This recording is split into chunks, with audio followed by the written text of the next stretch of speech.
Good morning. On this episode of Cold Brews and Hot Takes, we're going to break down everything that happened in week 5 for your NFL fantasy football teams, from the goods, the bads, the hots, the colds. We got it all. So I'll see you guys on the other side.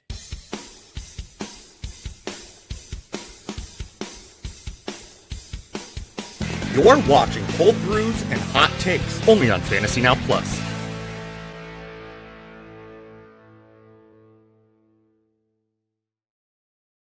Good morning. Good morning, everyone out there. I hope everyone had a wonderful Sunday. I know I did. I hope you did. It was nice and breezy over here. The sun's gone.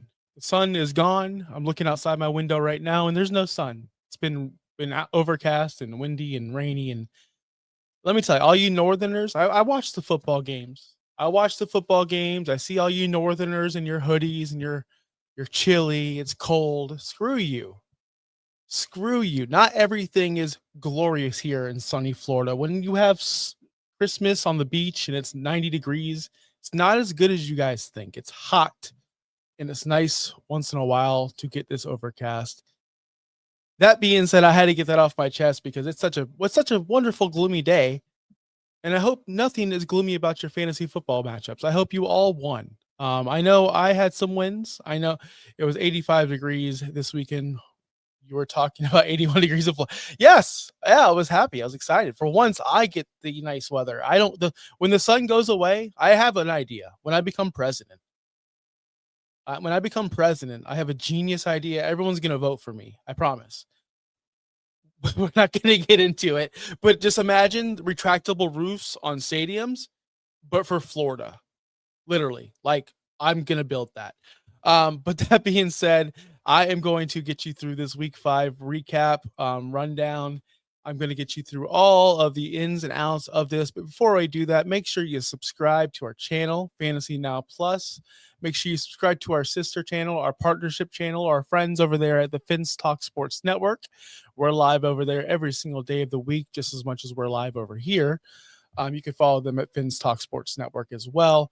Follow us on Blue Sky, Instagram, Twitter. Oh, Twitter's bad. We're not on Twitter. Fantasy Plus Now. And of course, for all of your news, fantasynowplus.com, where you'll find our rankings, articles, and more. It's week 5, man. Like, we're getting into week 6. Times are going fast. Like I said, the leaves are turning. If you live in the north, your leaves are going from green to orange. Although that's the rumor. I've never seen that. I heard that happens. We're getting into the nitty-gritty of the season. Who's real? Who's not real? We're trying to figure this picture out. Last year at this time, Lamar Jackson was the quarterback 1 after week 5. He finished quarterback 1 of the entire season, up until week 17. All mine go to week 17. We're going to have a lot of turnover. So the people that you see now in the top 12, when you go on the Fantasy Pros or you check your favorite site or you go on to Sleeper and you check the leaderboards, we're going to have a lot of turnover. Through weeks 1 through 5, with the running backs, we had 5 people get out of the top 12, and we had 5 people get into the top 12 at the very end. The only people that stayed the entire way from weeks 1 through 5 to the end of the season: Kamara, Henry, Barkley, Kyron, Cook, Hubbard, Connor. We had Gibbs, Bajan, Achane, Jacobs, Chase Brown all jump into the top 12. So that's a huge, it's almost half the list turnover. Same thing with the receivers. Nico started off hot. He got hurt. Things happen. We need to move forward as a fantasy manager and figure out what's going to happen. You can't sit there and go, wow, all my players are in the top 12. Wow, I have this player and he's just going to take me to the promised land. No, people do get hurt. People do move up. People do move down. So the top 12 now are not going to be the top 12 at the end of the season. For example, look at this. Stephon Diggs was a top 12 receiver before the injury. Injuries do happen. He falls out of favor. You have someone like Terry McLaurin or Lab McConkey step up there and finish top 12. So just don't get comfortable with your roster. If you're 5-0 or you're 4-1 and you think you're on top of the world and you're going to coast into the playoffs, you may coast into the playoffs, but that doesn't mean you're going to be strong in the playoffs. I see it every year. I see it every year. I do it every year, not coast.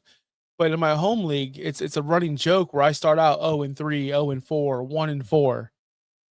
And I'm like, guys, I'm the one who's on YouTube talking about fantasy. I'm the one who's on Fantasy Pros rankings, and you guys are crushing me like a grape every year. But it's the moves I make, and it's the attention to detail, and it's seeing trends and following those trends. And then I build myself back up. And then I see all the 5-0 teams, all the 4-1 teams who don't make moves, who think they drafted perfect and they don't have to do anything else. They fall down because they're not paying attention to the moves. They think they're set. Not going to get in. You know what? I will get into it. When somebody, whether it be the government, your mom, your dad, or anyone, just gives you money to live every single day, you're set.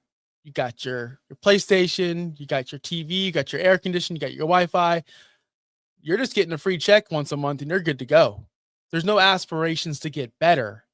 When you're sitting pretty at 5-0 and you think you're on top of the world, you really get comfortable up there. And that's where I see a lot of fantasy managers falter.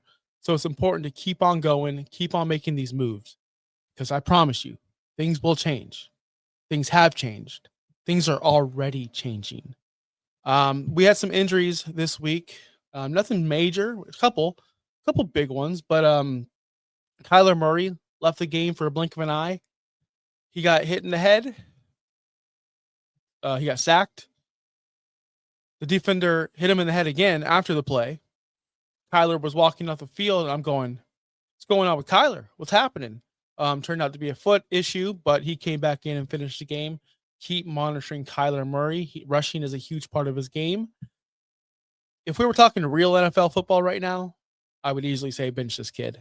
He's clearly not getting it. He clearly doesn't care. He clearly doesn't have a rapport with his offensive players. He just does. I don't know. I don't know what to say about Kyler Murray at this point. But keep an eye out on that foot. Mario Hampton left the game in the second half with an ankle injury, and he was seen with the dreaded walking boot. The walking boot of death. I'm sure we'll be talking about Hassan Haskins and Kamani Vidal tomorrow at noon with Justin and Charlene as they break down the waivers.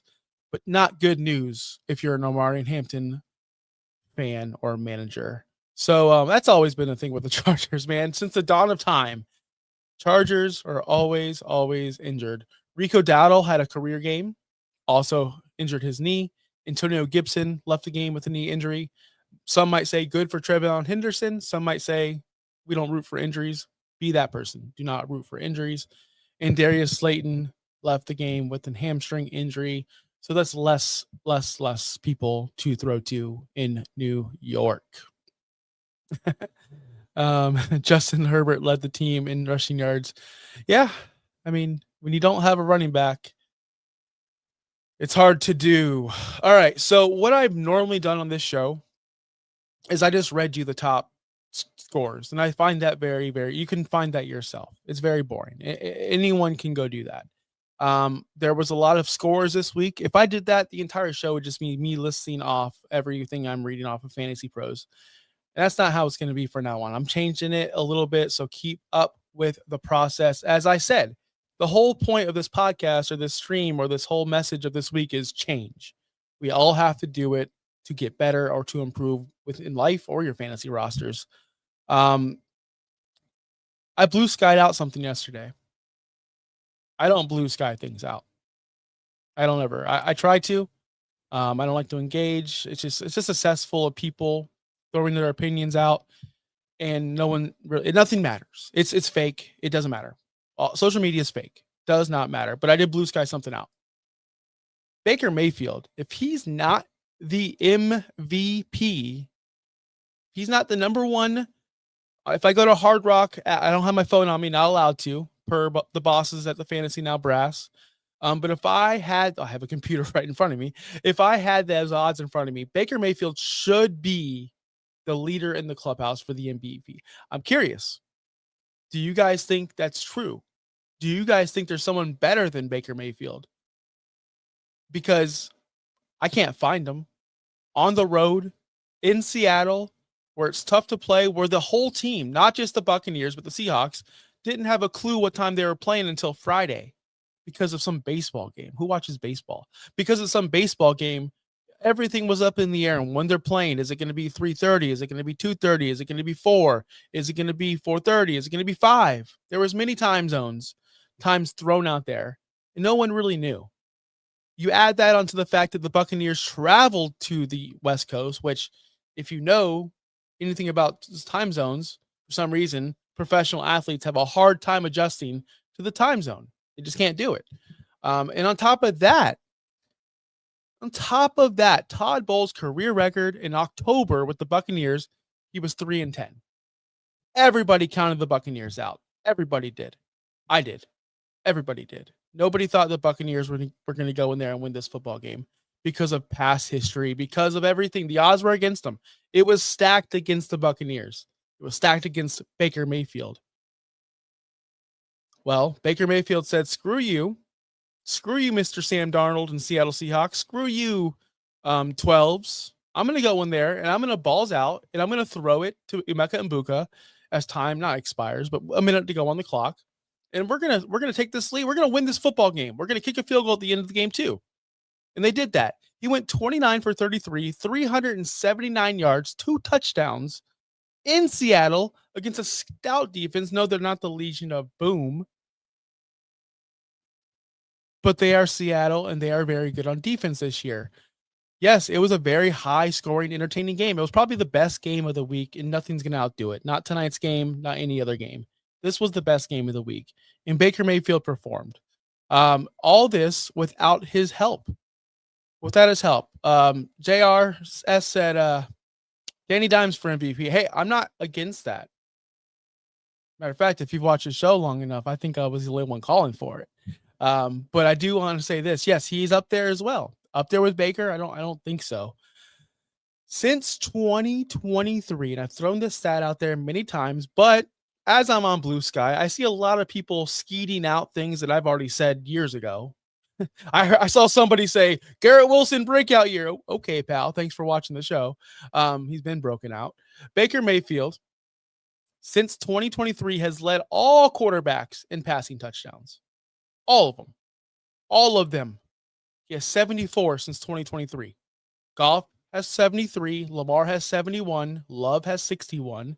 Burrow 60, Josh Allen 59. He doesn't get the respect, and I don't know what it is. I'll never understand it.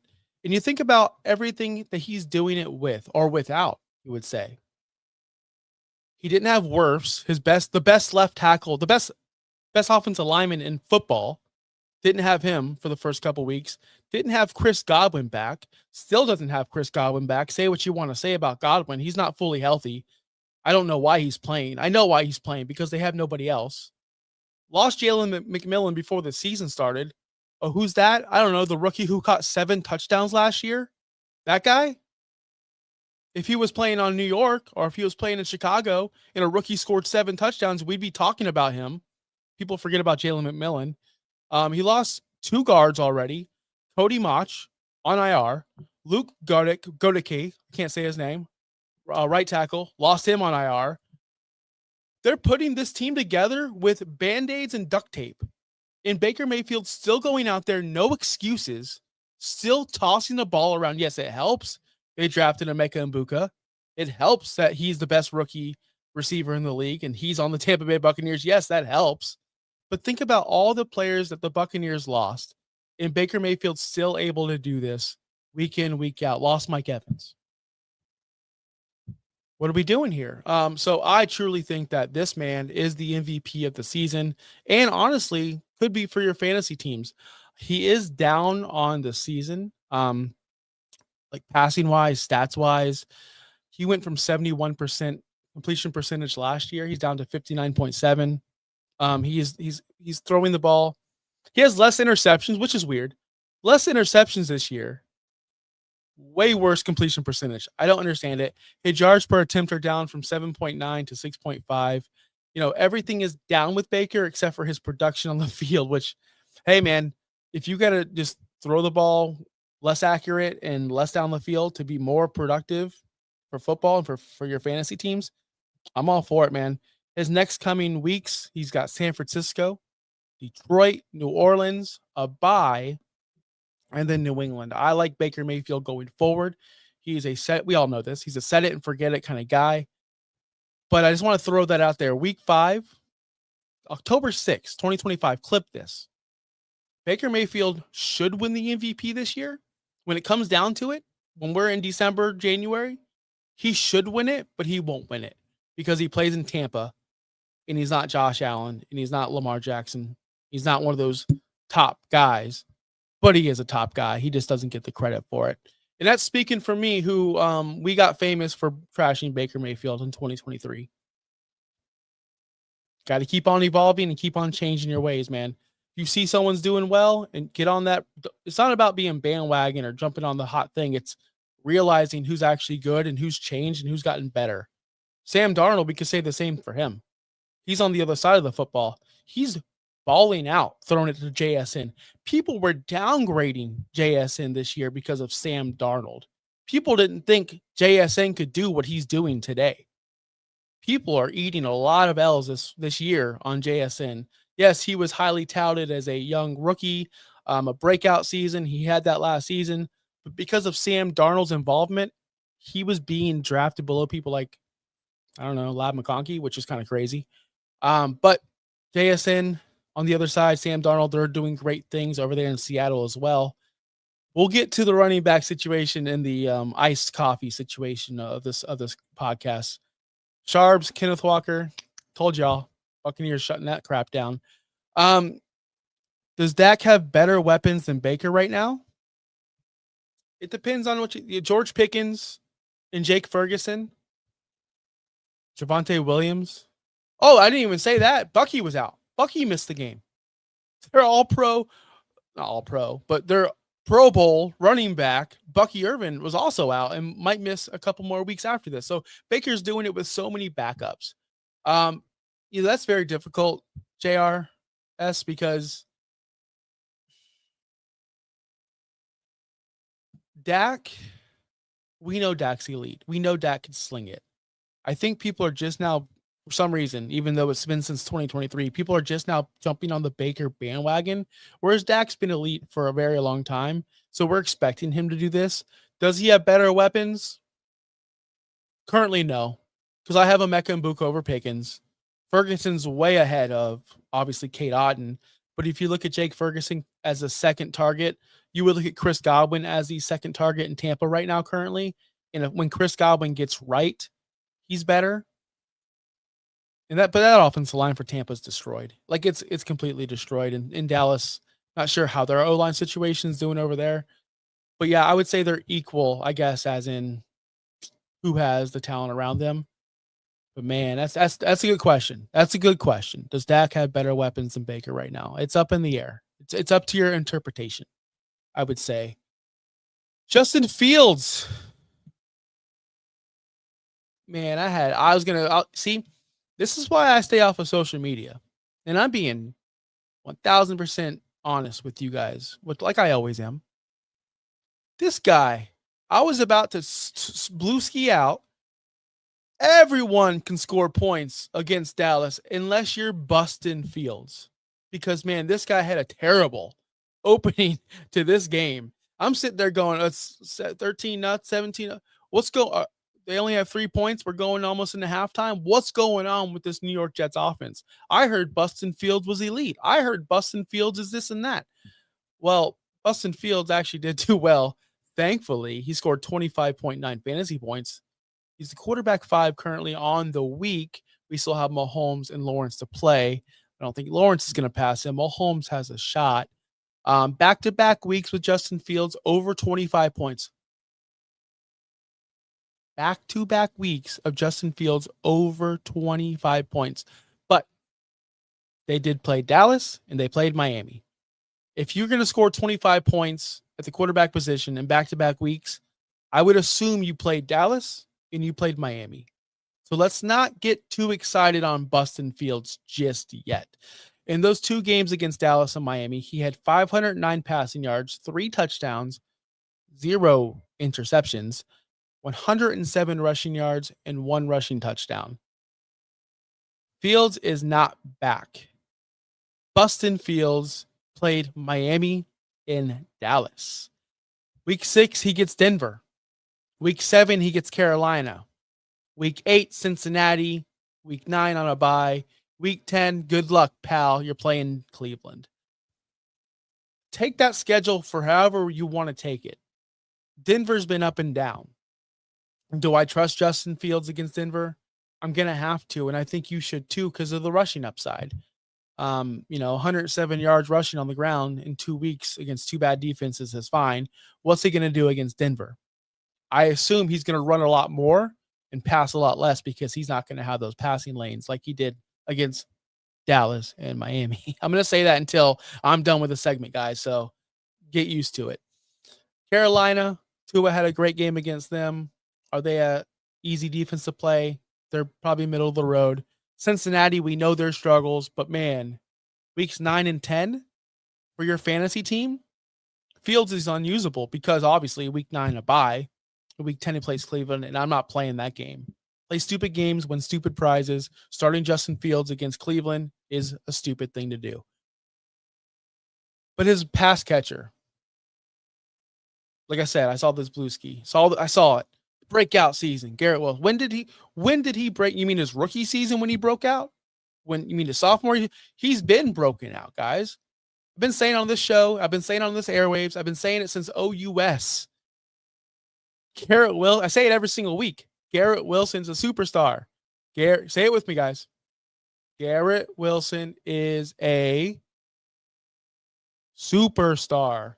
He's averaging 10.3 targets a game in his last 3, over 70 receiving yards in every game except for week 2, where Bustin did leave the game with a concussion, where Bustin had a 1.1 passer rating before that, I might add. He's had a touchdown in every single game as well, except for that Buffalo game week 2. Yes, we all know Garrett Wilson is the elite receiver in New York. I don't understand why people are kind of slow on this. I don't understand, or people watching. I say this every week too, and I'll say it every week until it's not true. Top 3 in targets since entering the NFL. Not since last year, not since the year before, not since week 6 of whatever year. Since his rookie season, he's top 3 in targeted. So you hear me? You got me all broken my brain. Targets, top 3 targets since entering the league, and that's going to continue. Can anyone name me? I'm not a Garrett Wilson hater. Stop it, Justin. Stop it. This guy. Listen, I know you're trolling, Justin. I can't wait to see you Wednesday, buddy. I can't wait to see you. I know you're trolling, but I don't think anyone's been a bigger Garrett Wilson fan than me ever. But I will say this. Can anyone, and again, I'm going to do another Blues Clues Nick Jr. thing where you fill in the blank. Garrett Wilson leads the Jets in targets, obviously. Obviously, we know this. Can you tell me who the next wide receiver is on this list and how many targets that said wide receiver has? I'll leave it to you. You don't know? You don't know? You didn't know it was Josh Reynolds at 9? You didn't know that? Josh Reynolds has 9 targets in 4 games. And Garrett Wilson gets that in his sleep. Mason Taylor is second in targets, the tight end, the rookie tight end with 28. Breece Hall has 24 targets, third on the team. Isaiah Davis and Josh Reynolds are fourth with 9. There's no other show in town. It's Garrett Wilson or nobody. That could be a good thing or a bad thing in this situation for this certain wide receiver who is elite, who hasn't broken out, who's already been broken out, will remain elite. And guys, I recommend if there's anyone out there that doubts Justin Fields or doubts this whole breakout, go get him, go buy him, because he's going to continue to do this. He's done it his entire career with Zach Wilson, with Tyrod Taylor, week 3, with Justin Fields. It doesn't matter who the quarterback is. It's Garrett Wilson. and nobody else. Theo Johnson. I saw that up there. JRS. Am I saying that right? Is it juniors? JRS? Listen, Theo Johnson is the tight end 3 this week. Theo Johnson scored touchdowns this week. That's what this means, people. 21.3 fantasy points. I know people are going to get excited for Theo Johnson. I know he's going to be a top waiver ad, and I don't blame you. If you're struggling at the tight end position and you need somebody, I still tell you don't get this guy. Let me fix that. Don't spend a lot of fab on this guy. 3 touchdowns with Jackson Dart in the last 2 games. 12 targets. He's caught 9 of those 12 targets. That's great. It's great. That's awesome. Only for 50 yards on the ground, in the air. He seems to be very touchdown dependent. That could be a good or bad thing. When they get to the red zone, think about it. Who else do they have? Wandell's not a red zone threat. Darius Slayton's out with a hamstring injury. Shocking. I know, shocking. Bellinger didn't pan out. Theo Johnson's all that's left. You could say Cam Scatterboo all you want. You could be a Cam Scatterboo believer all you want. That's fine. He's not the option. We saw it. We saw it clear as day this week. It's Theo Johnson. So if you really want a touchdown dependent tight end, or you have a tight end on bye, and you think that you're tight end, you're just looking for a guy who can get you 6, who can get you in the end zone, then Theo Johnson's your guy, because he's going to be that top option in the red zone. Just how often do we think they're going to get inside the red zone? They played New Orleans this week. New Orleans isn't a slouch. They held Josh Allen to limited success when they played a couple weeks ago. I want to see more of this. I want to see more before I add Theo Johnson, because I don't want to be a situation where you're adding a tight end where they're all semi-average. Every tight end is semi-average. None of them are spectacular. Travis Kelce is playing tonight, and he is touchdown dependent these days. So a lot of tight ends are touchdown dependent. If you didn't get the McBrides of the world or Jake Ferguson's of the world, you're kind of screwed. You're kind of hoping for these guys, unless you picked up the next guy I'm going to talk about. And if you didn't, you're too late. He's already gone. And I'm going to eat so much crow. Justin, where's my crow? Do we have crow? Thanks, JR. Yes, McBride failed. Yeah, because Kyler failed us. Theo over Mason Taylor? Yeah, I would take Theo over Mason Taylor. I would. Woody Mark, shake my head. Yeah, some people fell for that trap.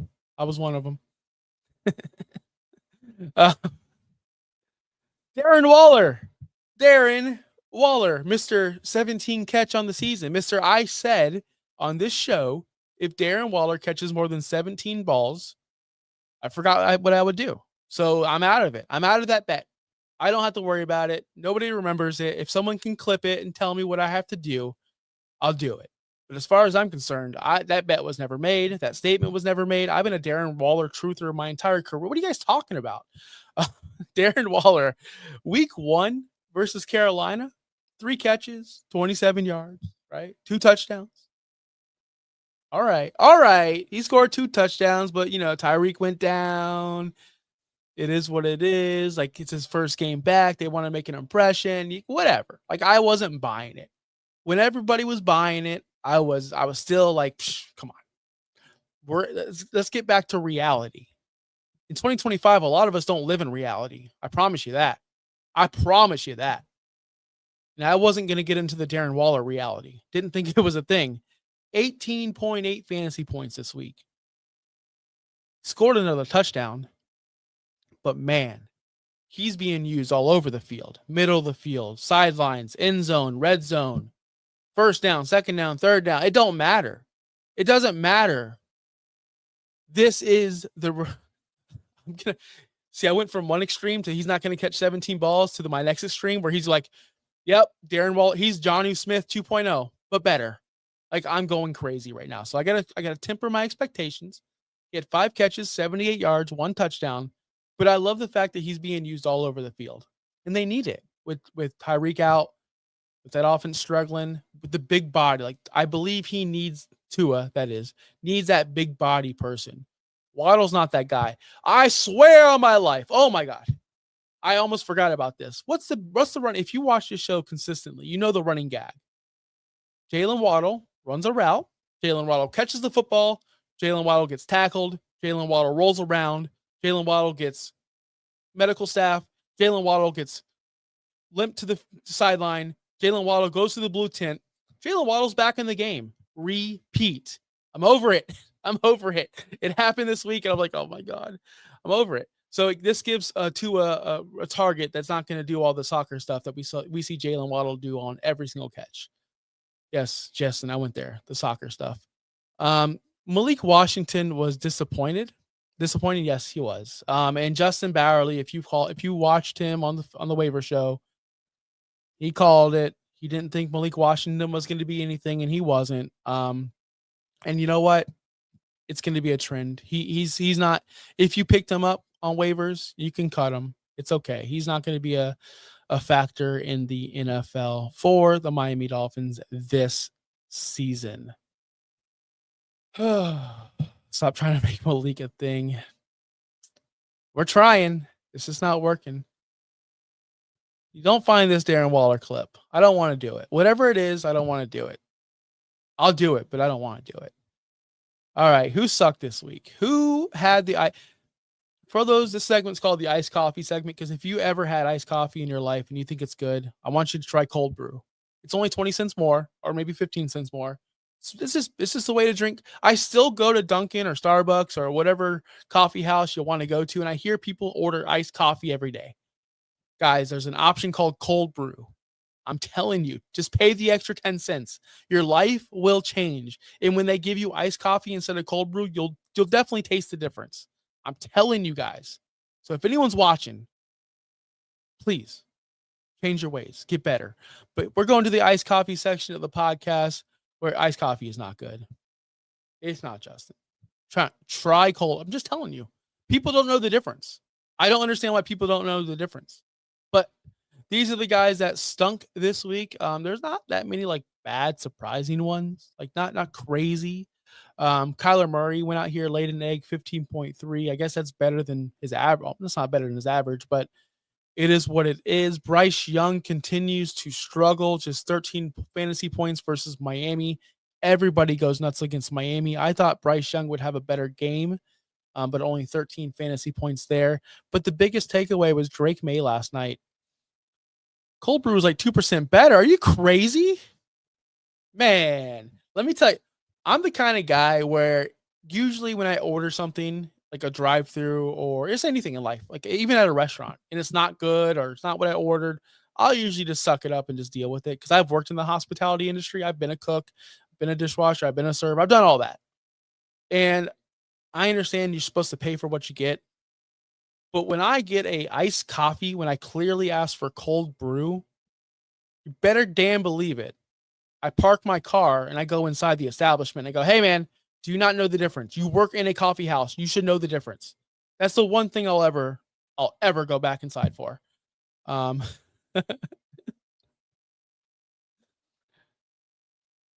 Listen, Ryder. Oh, my gosh. Again, I've said this story many times, Ryder, but I'll say it again. On Hillsborough Avenue here in Tampa, I'll name it. I don't care. Hillsborough Avenue, Dunkin'. I went in there. I used to work across the street. There was a Kia dealership. I used to work at that Kia dealership across the street. I would go into that Dunkin'. I would go there. I would work at Kia on Tuesdays and Fridays. And I would go into that Dunkin' on Tuesdays and Fridays in the morning. One time, it was the last time I ever went. I go, hey, man, cold brew. I get it black. And then I ask for cream on the side, no sugar. I like cream on the side, no sugar. Cold brew. Hey, can I get cold brew? Blah, blah. She looks at me dead ass in the face. I'm sorry for the language. I promise I'll clean it up. She looks at me dead in the face and goes, do you want that cold brew iced or hot? I said, cancel my order. I left. Dunkin's off. The worst. The worst of the worst. Bottom of the barrel. Dunkin is the Cam Ward of fantasy football. Cam Ward, Drake May both stunk it up. Cam Ward, but he won the game. Cam Ward won the game, scored 9 fantasy points. Calvin Ridley did get more involved. But again, Cam Ward is not is not a fantasy quarterback for you this season. I think you know that by now.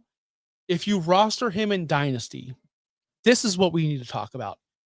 If you roster Cam Ward in Dynasty, you need to be worried. He looks decent out there as far as quarterback play. I think he looks decent. I'm not a scout. I'm not an evaluation of talent. I'm just telling you, he puts the ball where they need to be. It's just guys are dropping the ball out there. I saw A.O. Manor drop a ball. I saw Calvin Ridley, I believe, drop a ball. Um, he's getting the ball where they needs to be at certain times, but his receiving help is not really helping him. It's more of like hurting him. And when you surround him around average talent like this is gonna happen. I know I just went off on Baker and how he does it with no talent. Baker's just a boss. Baker's gonna bake. Cam Ward's not at that level yet. Baker was at Cam's level at one point. After Baker's rookie season in Cleveland, Baker went down the tubes. Sam Darnold, Gino revived his career for a little bit. I'm not saying we're dead on Cam Ward. I'm not saying Cam Ward should be thrown away in the trash, but I am worried about your dynasty teams if you have Cam Ward on them. Nobody's buying him. Nobody wants him. There's no market for him. There's nothing appealing about Cam Ward.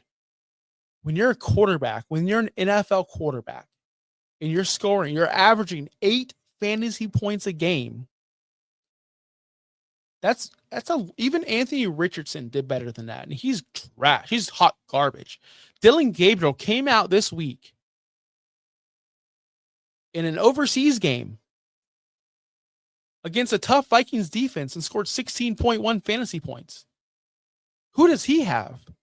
Jerry Jeudy, he's still dropping footballs. David Njoku, yeah, he went nuts yesterday. But who does Dylan Gabriel have? And he came out there and overperformed. Whereas someone like Cam Ward, first pick of the draft, underperforms week in, week out. I'm not saying go out there and trade for Dylan Gabriel in all your dynasty leagues. But what I'm saying is even quarterbacks with less, I wouldn't say success, less pieces around them, find a way, especially in garbage time. I understand there was no garbage time for Cam Ward. He led that team down the field and they won the football game. Good for them. But man, when in a winning effort and you still only score 9 fantasy points, that tells me the Titans have a lot of work to get people around him. And I'm genuinely worried about, I wouldn't say Bryce Young 2.0. Because he looks better than Bryce. If you took Bryce, not just side by side, not just in person, but if you watch their game tape, just them throwing the ball. Don't look at where the ball's going. Don't look at the actual result of the play, which sounds silly. But if you look at the quarterback, statue, ability, feet, everything, Cam Ward to me is superior to Bryce Young. That's just me though. But Bryce Young scored more fantasy points. But again, he's been in that offense for a while. And plus he has Canellis there. People want to downplay Dave Canellis. He's a good he's a good football coach for the offense. He helped. He started the turnaround with Baker. We expected him to do that with Bryce Young. It's not there yet. Not there yet. But it will be. Derrick Henry, man. Are we selling him? Can't sell him. He's worthless. It's not worth. He would kill me. Like, let's get that clear. He would destroy me. But for fantasy, 11.9 fantasy points per game. They're behind in games. We've said this. I've been saying this since 2021. When you're behind in games, Derrick Henry is not only just unusable, he's unrosterable. In games where they're behind, this dude's always like the running back 30 or 40 because he's not catching the ball. He's on the sideline watching Justice Hill and other pass catching running backs do his job or do the job that he should be doing, but he's not a pass catcher. That's not his game. He's a Hall of Famer, elite, definitely one of the best to ever do it. But in 2025, when the Ravens are down bad and down bad often, there's no game script that can save Derrick Henry. Derrick Henry needs to be ahead. His best game of the season was week 1, 29.2 fantasy points because they were ahead on Buffalo early and they were running the ball on them early. When you get behind KC down 2 scores early, or you get behind like yesterday against the Texans early, It's just simple math. He's going to get phased out of the offense. I don't know what you can get for Derrick Henry. I don't know if Derrick Henry even has a slight of value left. I know people in Dynasty that are still holding on because they think it's offensive to take a second round pick for Derrick Henry. Let me tell you something, guys. In Dynasty, that's his value, and you'd be lucky to get a second round pick for him right now. Right now, currently. Especially in this era where we treat Dynasty game to game rather than in portions and portions. We just, in one game, someone skyrockets, in one game, someone can plummet. In the day in Dynasty where values are here today, gone tomorrow, Derrick Henry is one of those guys who's dead in the water. I don't know what you're going to do to save this. For a redraft, he was your first round pick. This is almost worse than what would you rather? Here's a good question. Here's a question, chat. Would you rather have your first round pick on IR, like Joe Burrow in a super flex league, if you took him first round? Or would you rather your first round pick continue to get you 9 points every time you plug him in? I'd rather have my first round pick on IR. So at least he's not tanking me week to week because you feel obligated to start him. I'm telling you guys, he's not startable right now. He's not. He's not. You can find someone better. And they're out there. For that, you need to go to Tuesday at noon for Charlene and Justin because they're going to break that down. But man, Derrick Henry just doesn't look right, and it's because of the offense, and they're not going to look right until they get leads. It's just the way it is, unfortunately. And some other stinky guys this week: Kenneth Walker, Zach Charbonnet. Charbonnet won the matchup, 11.8 fantasy points. I forgot who I took Wednesday. Kenneth Walker, 9.6. But it went the way I told you it was going to go. I remember on that show last Wednesday, I told Justin, I don't want to pick. Bucks are going to shut both of them down. Kind of what happened. Double digits for Zach Charbonnet. We will continue to monitor that as it goes on. Just food for thought. Zach Charbonnet has outscored Kenneth Walker this week and the week before and in week 1. I'm not saying Zach Charbonnet's better. Just follow the trends. Zach Charbonnet's getting more opportunities in key spots. He scored the touchdown. Kenneth Walker did not. But both were very, very underwhelming. Wide receivers. I'll go quick on this one, guys, because we got to get to the Monday night game. But wide receivers. Not a lot of terrible ones except for Mr. QJ, Mr. Quentin Johnston. 6.9 fantasy points. But, guys, he fumbled that ball early. It was brutal. This game got, out of hand quick. I'm not scared or worried for Quentin Johnston yet. Notice how I said yet. Guys, what do we go over the very first portion of this show? Players go in and out of the top 12 all of the time. 5 or 6 of the top 12 receivers now that we see may fall out due to either injury or they were hot early on or teams now know how to cover a person. I'm not saying this happened to Quentin Johnston at all. I'm not. But what I'm saying is do not be surprised if he does fall out of favor. You have to understand there's still Keenan Allen there. There's still Ladd McConkey there. Omari Hampton just got hurt. That stinks. But they still have other options out there they can throw the ball to and spread it around. Not every week is going to be a 23-point game. I just hope every week isn't 6.9. And I hope he doesn't regress back to what he was back from last year and the year before. I'm not worried about him. You shouldn't be either. Chris Godwin, I am worried about. I am. I've always been worried about Chris Godwin.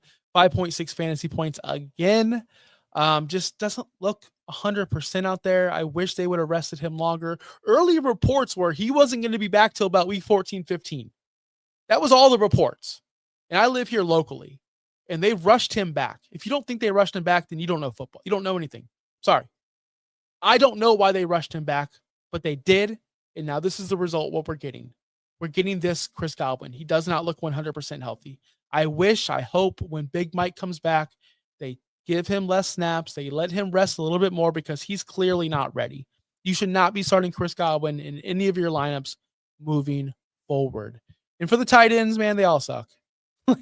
I don't know what to tell you, man. Brock Bowers didn't play. Trey McBride, that's a Kyler Murray problem, and I hate to put that on Kyler, but Trey McBride just not being involved. Good morning, Jamie. 9.1 fantasy points, his first non-double-digit game this season, 12.2 the week before. He's just not scoring touchdowns. He's not getting involved. TJ Hawkinson, same situation, 9.8 fantasy points. We drafted both of these guys to be a top 12 or tight end, and they're, McBride's doing it. Hawkinson, not so much. It's just a very volatile position. AJ Barner can come out and score 24.3 fantasy points. Not going to talk about it because it's just a 1 week thing, but that's the tight end position. That is the tight end position as a whole. Jake Tongas, Mason Taylor, it's just up and down. You did miss the whole show. Jamie, it was a banger. I'm telling you, go back, check it out. I complained about the sun and cold brew, and the differences. I educated the crowd on iced coffee versus cold brew. That was the most important takeaway. Sean, if you're watching, clip that, because I don't think people are educated on cold brew versus iced coffee. All right. The nightcap. We have one game left. Kansas City versus the Jacksonville Duval. No, there's 2 games tonight. Is it a doubleheader? Did I miss that? Let me check that out. I thought there was only 1 game left. Justin said no. What does that mean, Joe? Justin? How many Monday night games are there in week? He's going to say no. I hate when your boss micromanages you when you're doing the show. There's only 1, Justin. I knew this. Oh, he's not going to clip my cold brew segment. You better. That's a demand. Straight from. There's only 1. I know there is. All right. Here's the players to start tonight. We have Kansas City versus Duval. Patrick Mahomes has been a revolution this year. Every single game, 20 points, 22.4 fantasy points per game. He is a set it and forget it again, even without Rashee Rice there, even with Travis Kelce being a shell of himself, even with Xavier Worthy being questionable for tonight's game, not looking like he's going to play. Patrick Mahomes is a must start. He has the 3rd highest scramble rate on the year, averaging 5.9 yards on the ground. He is rushing the ball more than he has in the past. You like to see it from Patrick Mahomes. Nobody throws the ball more in the red zone than Patrick Mahomes, and we're seeing the result of this. 4 touchdowns last week. I think they're going to continue that success this week, even without Worthy. Rashee Rice comes back very soon, guys. Very, very soon. And you see the smile? I can't contain the smile. I can't contain the smile because Rashee Rice has been my guy. And we're going to see a true elite receiver come back and help Mahomes be even more elite than he is now. Is this going to be a Taylor Swift big game? Listen, I got news on Taylor Swift that is in this household. I won't share it because my daughter will be embarrassed. But let's say someone fell off the Taylor Swift fan club. And I don't know why. She wouldn't talk about it. She said this album is mid. And that's coming from my 15-year-old beautiful daughter. And she's a huge Swiftie. Or she was. New to me. She fell off. I don't know what happened. I don't know why. She said this album is mid. I'm not the demographic. I don't know. I like the song 22. That's my favorite Taylor Swift song. Travis Etienne, running back 17 on the season. But obviously he didn't play so far. A lot of people played above him. He has 16.7 fantasy points per game. Put that in perspective. Saquon Barkley is averaging 16.1 fantasy points per game. So Travis Etienne has a better points per game, but is ranked below Saquon because he has not played yet. Travis Etienne has been unstoppable. Not to the top level, but through last year, yes, Travis Etienne is putting people on notice. I am still the guy here in Jacksonville. They traded away Tank Bigsby, who we all drafted to be a player in this offense. I remember week 1 in Vegas, Tank Bigsby's over-under rushing yards in Vegas was like 58.5, and I didn't take it. My buddy, Dirtbag Dave, looked at it and laughed and goes, people think Tank Bigsby's going to be a thing? I said, yeah, he's going to be a big thing. We all drafted him. And he just laughed and walked away. And that was that. That was the end of the Tank Bigsby saga. Listen to Dirtbag Dave. I'm probably, he's smarter than all of us. Anyway, they traded him away. They have Tootin there, but honestly, let's be honest. ETN is still the guy to go. The Chiefs are tough against the run, though. They only give up 21.7 points per game to the running backs. I would watch Travis Etienne, but he's a must start, of course. Brenton Strange as well as your tight end. If you need a tight end or you're thinking about Travis Kelce or Strange, I'm going to go Strange on this one. He's a tight end 23 currently because he hasn't played yet. He's averaging 9.3 fantasy points per game, which is above Travis Kelce. 7 targets in the last 2 games. Seems to be Trevor Lawrence's safety net. I like Brenton Strange this week. He's an easy start for me. The album sucks. There's a wild songs about Travis Kelce. Oh, really? Maybe that's why my daughter doesn't like it. I don't know. Is Brenton Strange a buy, sell, or hold in Dynasty? He's a hold. Because I don't know. And what I mean by that is it's still early on in the season. Liam Cohen really doesn't use his tight end often. If you looked at his offenses before, Higbee was never a thing in the Rams. K-Dot was only a thing when Big Mike and Godwin went down. Once those players came back, K-Dot faded to the background. I'm not sure how Liam Cohen's going to continue this offense moving forward. It seems like Strange is more of a, well, Hunter's not open. Brian Thomas Jr. is not open. I guess we got Brenton Strange here. He's not really the first option there. He's definitely a hold. But if you could sell him for a second or something like that, I'd do it, especially if you're good at tight end. But he's definitely a start tonight. Start with caution. Travis Kelce is a tight end 22, averaging 9 fantasy points per game. He has not had 3. This is going to sound crazy. You're going to go, Josh. Nobody does this, but it's Travis Kelce. There was literal years where he was double-digit every week. He has not had 3 double-digit finishes in a row since 2024, weeks 8 through 10. He's not doing it this year. He's not that consistent guy anymore. He's actually touchdown dependent now. His target share is down to 16%. He's just not the same guy. Start with caution. In a redraft league, I traded, by the way, just to let you know, I traded Lamar Jackson away. I received Kyler and Brenton Strange back, and I roster Kelce. I did that trade to start Strange tonight because I needed a quarterback bad because he's either win now or be gone. Luckily, I won. Xavier Worthy is questionable tonight. If he does play, I don't think I'm going to play him, but if you're going to start him, start with caution. And Brian Thomas Jr., wide receiver 54. Only 1 game over 50 yards on the season. Week 3 versus Houston.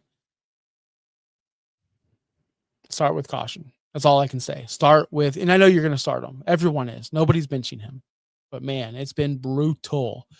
Travis Hunter, 15.2% snap share. He's a bench. He's a, you can in redraft, you can drop him. He's only running 24 routes a game.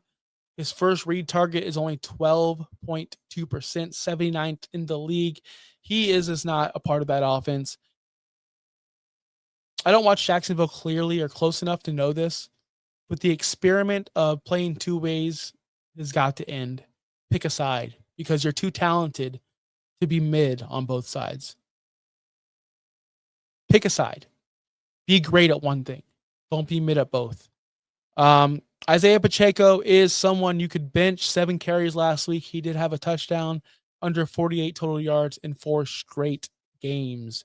Those are your players to watch for tonight. Jamie says Hunter has been sucking in the IDP league. I have. Yes. Telling you, man. When you think you could do both, that's great. I understand you think you could do it. Everyone think they should be the best at whatever they don't want to do. But the bottom line is the coaching staff needs to protect himself from himself.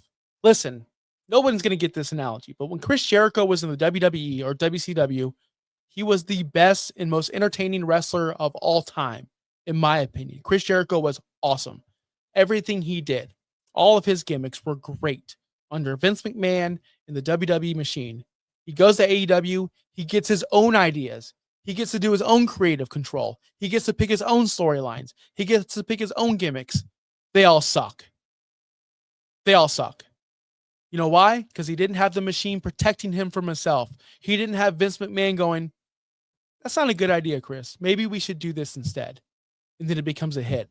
Now he has Tony Khan going, yes, Chris, anything you want, Chris. Anything you want. You want to do this, Chris? You can do anything you want, Chris. And now we have this Chris Jericho. Not good. Some people just need to be managed. And I understand some people don't want to be managed or be controlled. But some people need to be told, hey, Travis Hunter, maybe you shouldn't be doing this. Maybe we should be sticking you in the slot. Let's make you an offensive threat. Or let's pick you in the DB. Let's make you play this whole double time. I'm sorry. It's not working out. But I will say this. Thank you to every single person watching the show. We have a bunch of you watching right now. If you are watching live on the YouTubes, hit the like button. If you're on Finns Talk Sports Network, I appreciate the like over there. If you're on Fantasy Now Plus, I would appreciate the like over here. Tell a friend. We're here every single Monday, 9 a.m. Cold brews and hot takes where we just talk trash about players. We just have fun. We let it loose. I don't let my hair down because you guys don't want to see that. I am growing the beard out. Spoiler alert. Halloween, I'm being Jack Black from Minecraft. I'm going to be Steve. So I'm growing the beard out. I don't think I'm going to make it as big as his. But we still got about, I can't do math right now, about 27, 24 more, somewhere in there. 25, 24, 27 more days to go till Halloween. So I'm trying to be Steve. My son's a big Minecraft guy. He's got the costume, diamond armor, diamond sword. I said, well, I am Steve. It's going to be awesome. So shout out. What are you going to be for Halloween this year? I think Justin, what are you going to be this year, Justin? I think we should do a Halloween show this year. It's going to be fun times. Thank you to everybody watching. We'll be back next week. Until then, peace out. Be good and stop ordering iced coffee. Stop. It's cold brews. And this has been Hot Takes with Josh Kimmel. Peace out. Thanks for listening. Be sure to like and subscribe wherever you watch or listen to podcasts. We'll be back next week for more ways to win your league.